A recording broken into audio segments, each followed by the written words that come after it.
So I got a lot of good feedback about telling stories about my old tournaments and stuff like that. So I got a crazy story for you. And it needs a little context. So watch this video, because what happened in this video and what happened after and what happened before literally led to this giant fish. Make sure to make fun of me for the shorts I have on too. Pretty please.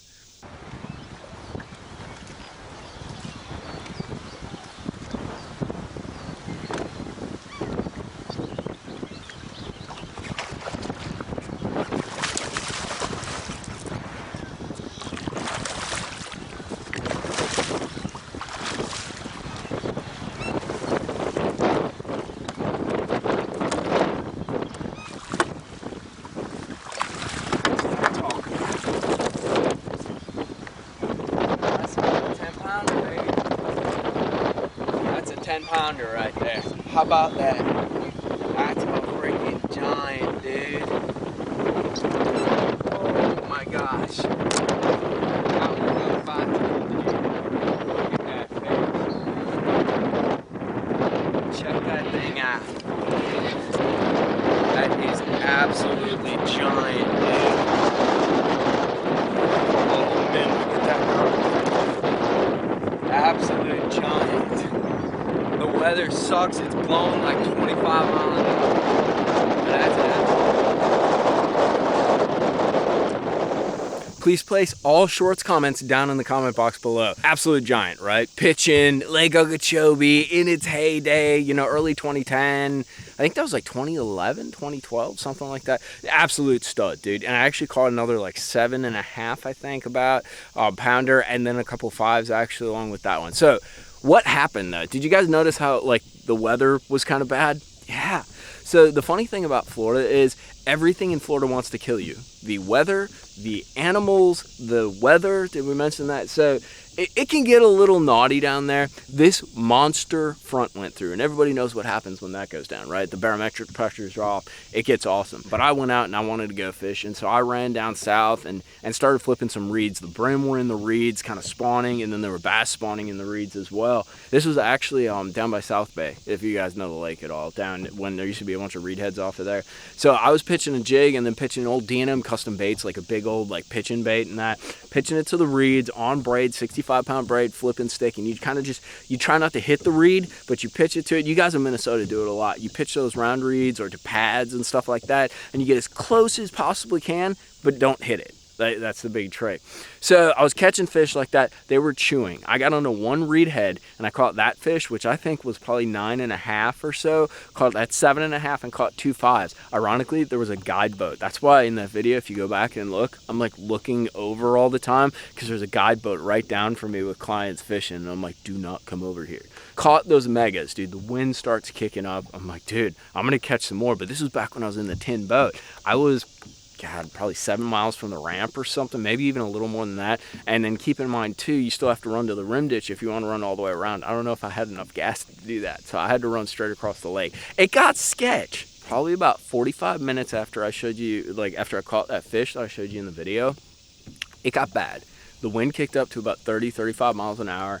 It started raining and stuff. And then all of a sudden I could see this band in the sky coming through. And I'm like, dude, that does not look good. I'm in a 17.5-foot tin boat with a 75-horse motor on Lake Okeechobee. Beautiful Lake Okeechobee. So what I ended up doing is there's some tornadoes that went through. The weather went from bad to absolute insanity, dude. It got nasty. So nasty that I couldn't even control my boat. Literally, the wind was blowing so hard, since especially it's a flat bottom or a modified V, like a tin boat, you know? It was literally just skating the boat everywhere, and I couldn't control anything. And then, I didn't see a tornado, but I saw some stuff that was not cool, and I did not know what to do. Because basically, I couldn't make it in time to take cover, which I probably should. First things first, probably should not have been out there. But the fish bite when the low pressure things happen, dude. And I want to catch some fish. Plus, I was younger, and I don't give a, you know, so whatever, dude. So I didn't know what to do. What we do on Okeechobee, when the weather gets bad, you have no way of getting in, and you just need to basically wait it out. A lot of times, summer storms work this way, and I did this many a time. The summer storms come up super quick. Like, literally, it's like it is right now. We're here on Gunnersville, dude. It's beautiful out, you know, slight breeze, sunny, and literally you're either 10 minutes too early or 10 minutes too late, because those storms will come out of nowhere and you're 2 miles out, maybe fishing offshore, and it whoosh takes you away, dude. So I had some experience kind of reacting to weather. And what we do down there, and you got to have power poles, that's a big key to this, but you basically use the grass around you as kind of a cover and a way to sort of situate the boat and protect you a little bit, because it provides somewhat of a break for the waves and that. Not great, don't get me wrong, but it's a little safer than just sitting out there in open water.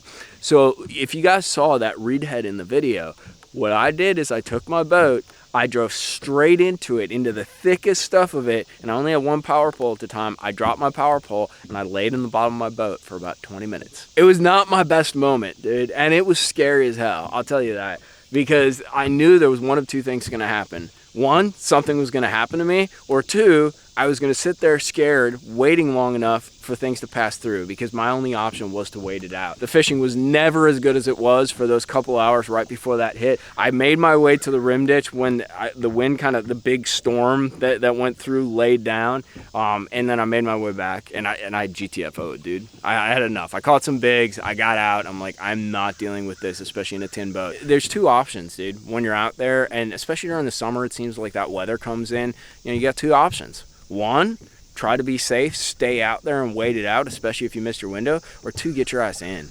Like, that's kind of the deal. And what I actually like, one of the reasons I got the boat that I got, it's faster.